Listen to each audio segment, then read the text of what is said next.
Hello everyone, welcome আমার channel. দেখো, আজকের এই ক্লাসে আমরা আরো কিছু গুরুত্বপূর্ণ বাংলা বাক্য খুব সহজভাবে ইংলিশে ট্রান্সলেট করবো। দেখো, আমাদের একটা কথা মনে রাখতে হবে, অনবরত প্র্যাকটিস করতে হবে।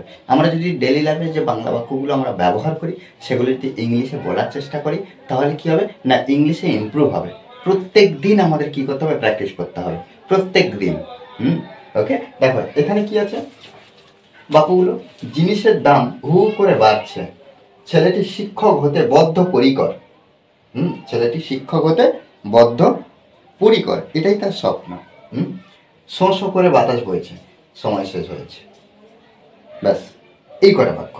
দেখো, প্রত্যেকটা বাক্য আলাদা আলাদা আলাদা আলাদা এক্সপ্রেশন আমাদের কি করতে হবে না, ইংলিশে ট্রান্সলেট করতে হবে।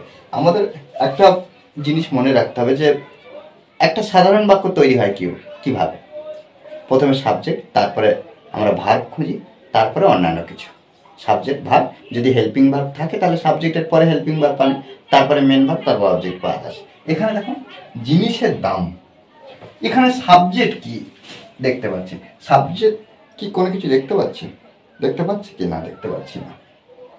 কোনো মানুষ বা কোনো নাম বোঝানো বা প্রোনাউন আই সি হি দি, এগুলো দেখতে পাচ্ছেন? দেখতে পাচ্ছি না। কিন্তু এখানে সাবজেক্ট, শুধু ওগুলো থাকলে কি সাবজেক্ট? সাবজেক্ট কাকে বলবো?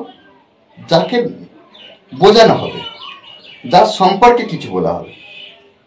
এই ধরনের বিষয়। এখানে দেখো, জিনিসের দাম হু হু করে বাড়ছে। কি বাড়ছে? জিনিসের দাম। হ্যাঁ, কার সম্পর্কে বলা হচ্ছে? জিনিসের দাম। জিনিসের দাম, এই দুটো মিলে কি হবে? সাবজেক্ট।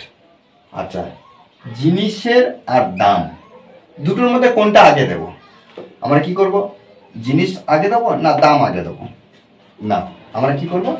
দামটা আগে দেবো। যখন দেখতে হবে দুটো জিনিসের মাঝখানে এই যে রটা আছে, তখন কি করতে হবে? এই যে জিনিসটা এদিকে চলে যাবে, আর আর দামটা কি হবে? এদিকে চলে আসবে। তাহলে কি হবে? দাম ইংরেজি কি? প্রাইস। প্রাইস দাম বা মূল্য। প্রাইসের ইংরেজি কি? দাম বা মূল্য।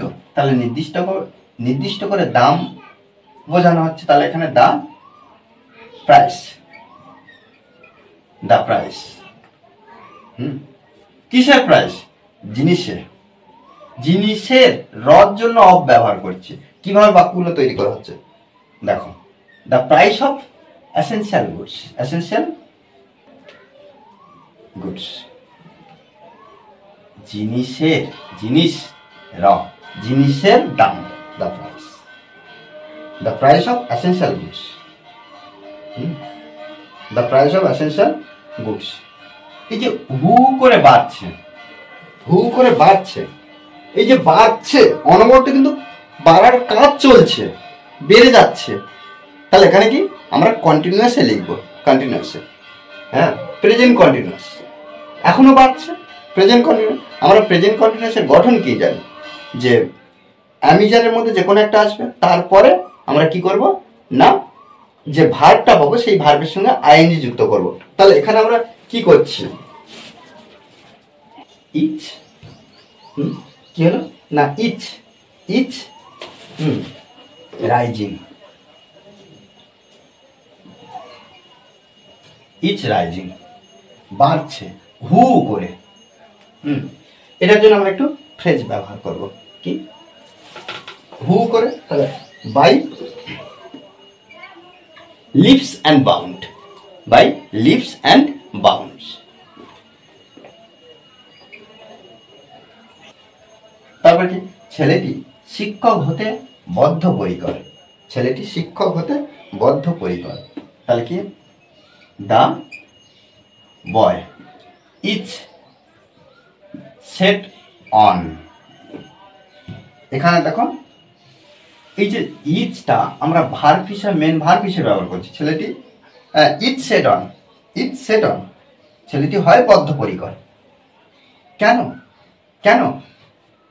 শিক্ষক হতে, এই যে হওয়া, হতে, বিকামিং, বিকামিং, বিকাম মানে হওয়া, আমরা জানি। বিকামিং হতে, কি? আ টিচার, আ টিচার। ওকে, তাহলে the boy is set on becoming a teacher. ছেলেটি শিক্ষক হতে বদ্ধপরিকর। শো শো শো করে বাতাস বইছে, শো শো করে বাতাস বইছে। তাহলে এখানে কি কি বইছে? বাতাস, দ্য উইন্ড, দ্য উইন্ড, বাতাস। হুম হুম বইছে, বইছে, তাহলে আমরা এখানে ইজ ব্যবহার করতে পারি। এখন বর্তমান চলছে কাজটা, ইজ। আচ্ছা, শো শো করে ইংরেজি কি? Howling, how, howl, howling. Okay, the wind is howling, শো শো করে বাতাস বইছে। সময় শেষ হয়েছে, তাহলে এখানে কি? সময় শেষ হয়েছে, time is over, time is over, কি? Time is over. ওকে, দেখো এইভাবে কিন্তু আমরা অনবরত প্র্যাকটিস করবো। প্র্যাকটিসের বিকল্প নেই, আমরা যত প্র্যাকটিস করবো তত নতুন নতুন বাংলা বাক্য খুব সহজভাবে ইংলিশে ট্রান্সলেট করতে সক্ষম হবো। ওকে, আর এই ক্লাসটি যদি ভালো লাগে অবশ্যই লাইক, কমেন্ট, শেয়ার। আর যারা এখনো পর্যন্ত এই চ্যানেলটি সাবস্ক্রাইব করেননি তারা অবশ্যই চ্যানেলটি সাবস্ক্রাইব করে পাশে থাকবেন। Okay, thanks for watching this video.